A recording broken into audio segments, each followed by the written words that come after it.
Good morning, everyone. So it's just me flying solo. Welcome to the drive. We don't have the jamming music this morning because it's just my phone. So I'm flying solo, super sad, missing my co-pilot here. But I'll tell you why in a minute. So what is this? This is The Drive.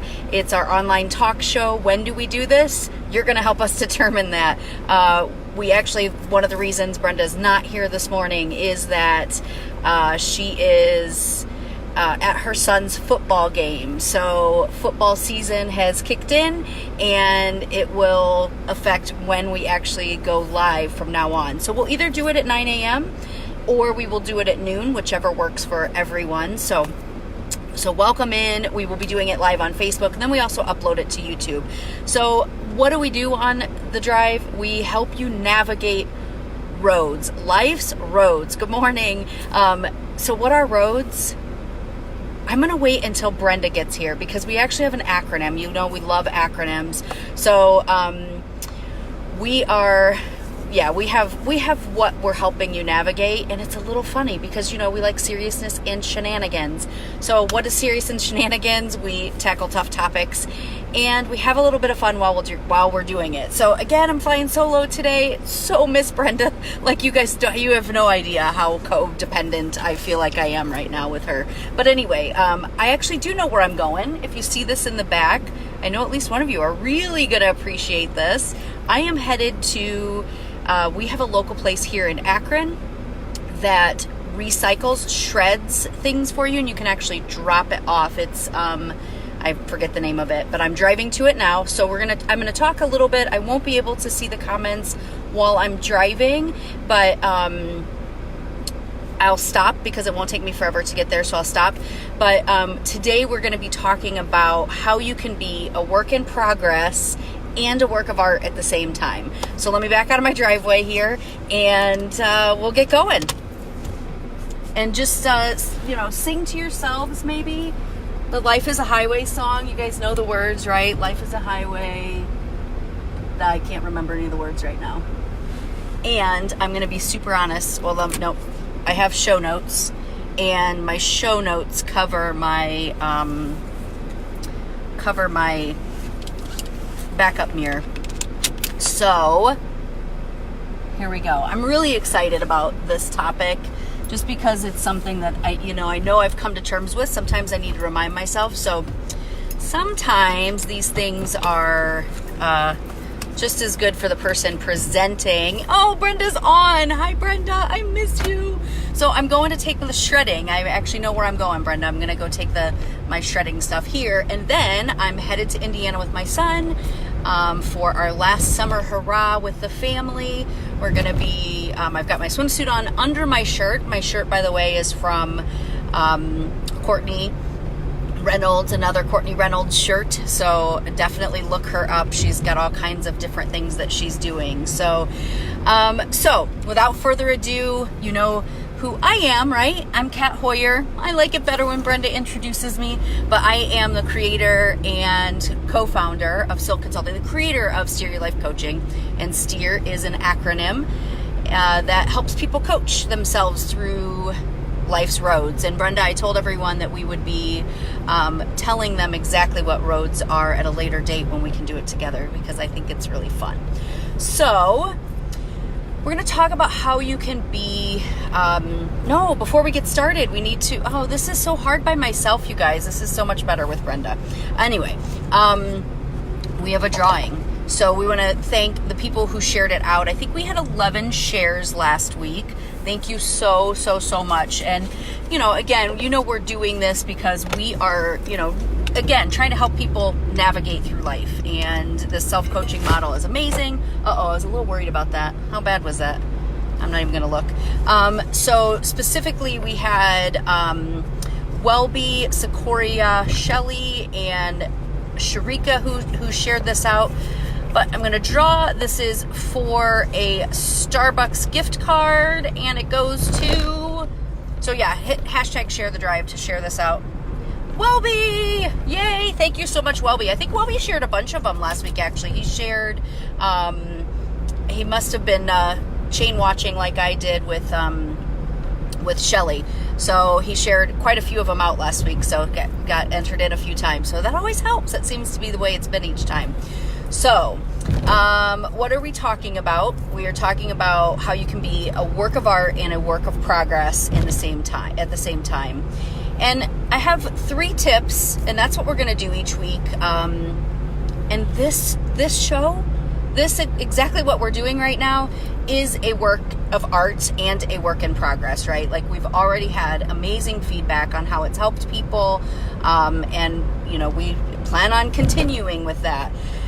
But it's a work in progress too. We're figuring out what we're going to do. Just this morning, Brenda and I talked back and forth about what the lineup's going to be each week. So we want you to leave with 3 really tangible takeaways that you can apply into your life. That's one of the things that we like to do different, is we don't just tell you what's wrong or, what, I don't know, there are a lot of like motivational speakers out there that tell you all the things you could be doing, but don't necessarily give you the tips on how. So steer is the how, and it's really about thinking a little bit differently. So I think one of the things with feeling like we can't be both a work in progress and a work of art at the same time is the feeling that we have to have it all.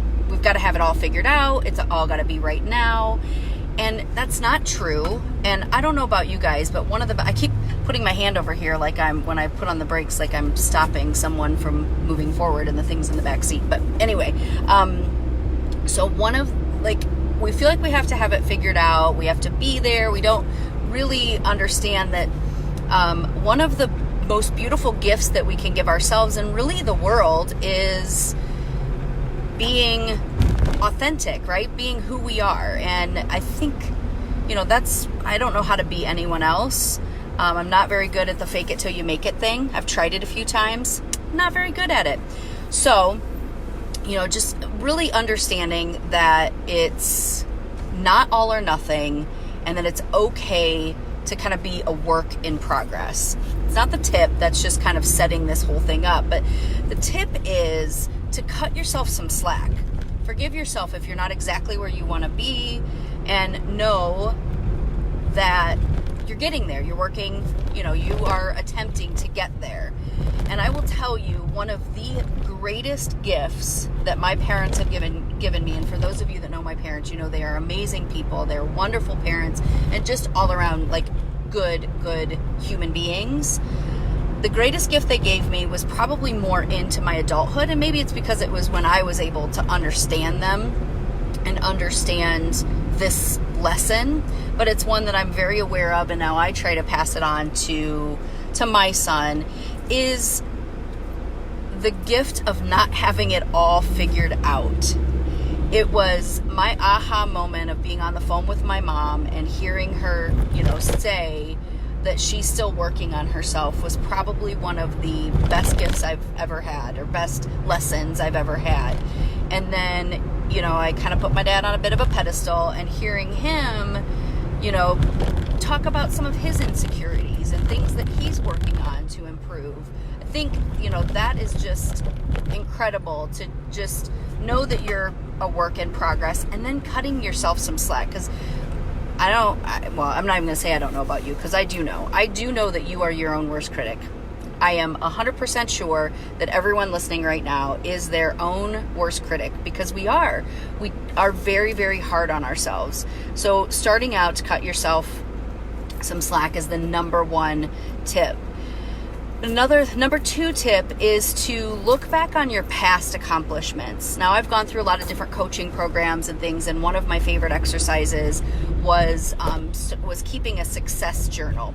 And I'll tell you, I think for me, it served its purpose, but that doesn't mean I don't go back from time to time and look at it. And there's been a couple different variations that I've heard on this. I had one coach that actually did a success journal and asked you to keep it long term.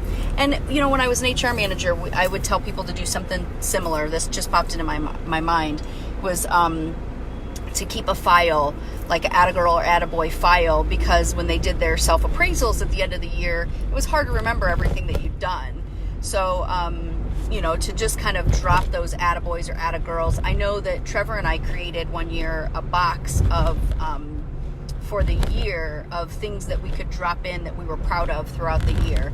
I fell short on it. I think I did it for the first month or two, and then I didn't keep going on it, but it was a success box. But those types of things, doing those tangible things, first of all, helps you see what you have accomplished. But with these success journals, and specifically one of the exercises was to go back as far as you could remember, even things like I learned how to read. Some people needed to really grasp at straws to see their success. But again, I'm 100% sure that 100% of the people that are here have been through some crap in your life. You've been through it and you've come out on the other side. You have learned lessons, you've grown from them, and I think you should really be proud of what you've been through and what you have, what you've learned from it. And I saw a quote that said, we can't love ourselves and hate the experiences that shaped us. And that really resonated with me because, for a long time, I went through certain things, just like we all have, right? We've all been through things, whether it's in childhood or adulthood, we've all been through some crap. But looking at those experiences with love and understanding that they've shaped us is something that can help us go a little bit easier on ourselves. I so wish I could read the comments right now, you guys, but I can't. And this is super uncomfortable for me because I'm used to either doing a video or being able to read what's going on and then talking to Brenda, and she's not here. But do what you need to do with that and make this work. Again, none of this stuff is one size fits all. It's not a quick fix. It's what works for you. One of the best things that I learned was that, my brain likes novelty. So I do these things like start a success journal, start a success box or whatever it is. And I used to beat myself up if I didn't complete it. And, made that mean, what's the story I'm telling myself? The story I'm telling myself is that, I'm less than because I didn't go for a full year like someone else, compare myself to someone else or compare myself even to what an ideal is. But learning that my brain likes novelty and being like, oh yeah, I didn't finish that. Okay, probably because it served its purpose and then I moved on. Now, obviously, there's certain things that it's beneficial for us to do it. I think I'm supposed to go up one more road. This is where I need my co-pilot. So I'm super close to my destination, and once we get there, I will stop. There's an awesome little parking lot there, and I'll take some pictures. Once we're done, I'll take some pictures of this really cool place that recycles all this stuff. So for those of you that don't know, that came in a little bit late, I've got some recycling in the back that's going to get shredded, and it's an awesome thing. And I'm trying to pack everything in this morning so that I can leave for our last summer hurrah. So first one is to cut yourself some slack. The next one is to look back on all of your past accomplishments and do these in ways that works for you. And the last one is to be present. And you hear that a lot. Be here now, be in the moment, all those things. And sometimes when you're stuck, especially like we talked about last week with overthinking, sometimes when you're stuck in that pattern, it's really, really hard to be present. So I'm going to give you a tip to go with that tip. And that is to be in gratitude. One of the best ways to ground yourself in that moment is to just be in gratitude. You can use your 5 senses. That's an awesome way to do it, is to, what do I smell right now that I'm grateful for? What do I hear right now that I'm grateful for? Like, I just realized that my air conditioning was on kind of high. I heard that, and I'm grateful that my car has air conditioning. A little frustrated that it might have been blowing in there, and probably somebody told me about it. But anyway, just being here now and using that to ground yourself with gratitude. Using your 5 senses or whatever it is. And again, if it's hard for you to do that, I would highly recommend. Oh, it's closed, you guys. They're closed signs. I just pulled in here and there's 2 big closed signs. Oh well. All right. Well, at least I got this far, right? So, being present, doing that with gratitude. There are other ways that you can do it too, but that's the way that helps me the most. Okay, so now I'm going to try to read these comments. Oh, Steph, hi. Oh my gosh, so many of you. Hello, hello, hello. So, the being present with the gratitude or being present and finding a way. So I'd love to know if you have other ways that help you ground yourself or stay present or get present. Again, I know I did try. So gratitude for me is the easiest way to do that. So really that's it. Oh my gosh, this went really, really fast. I'm trying to keep it around 20 minutes. So we're good, right? It's about 16 after. So I think we're doing all right. It's so much better with banter with Brenda. The light, my goodness. So where you can find us on the Drive Talk Show. We have a new page. Please like that page. We're going to build on that and do some things with that. And then, subscribe, like it, share it out. And then we're also on YouTube under SYLC Consulting. So I think that's it. I'm going to go back and look at all the comments, and I'm going to head back home now and pack for my trip. And maybe this is where we'll be going next week. And we'll keep you guys posted on the time. All right. Thanks so much for watching, guys. Talk to you later.